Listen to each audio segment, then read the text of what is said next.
This coming Monday, I stand down as a Member of Parliament after 23 years as an MP for Banff and Buchan. Now, the folk of Banff and Buchan are great, and they'll always be great. Westminster has declined in an extraordinary fashion over the last 2 decades. When I went there at first, you go in the Chamber of the House of Commons, there were folk worth listening to. Tony Benn, John Biffin, people of principle, people who disagreed but were arguing out a principled position of politics from a different standpoint. You get none of that now, none of it at all. But even more seriously, the reputation of the House of Commons has never been lower.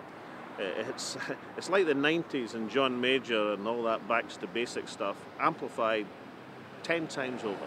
Because not only have you got the cabs for hire, ex-Labour ministers and the rest of it selling their services to lobbying companies quite openly.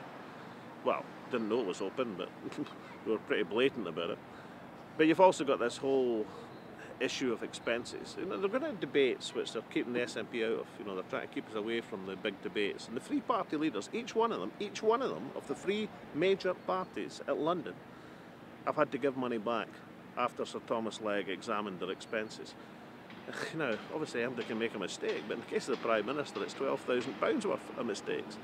And yet the three party leaders talk about all the other MPs who've been caught up in the expenses thing, and disparaging terms. We're going to clean up this, clean up that, clean up their own act.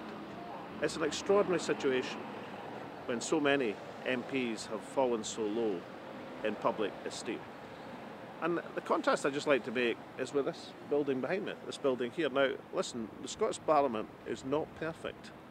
No democratic institution is ever perfect. But in terms of transparency, in terms of getting its business done, it is light years ahead of the House of Commons. And in terms of working for the Scottish people, it is also far, far ahead. So, in this election, when we talk about having local champions for communities, people raging against the machine, what we're talking about is articulating the people's concerns and the rage against the Westminster machine.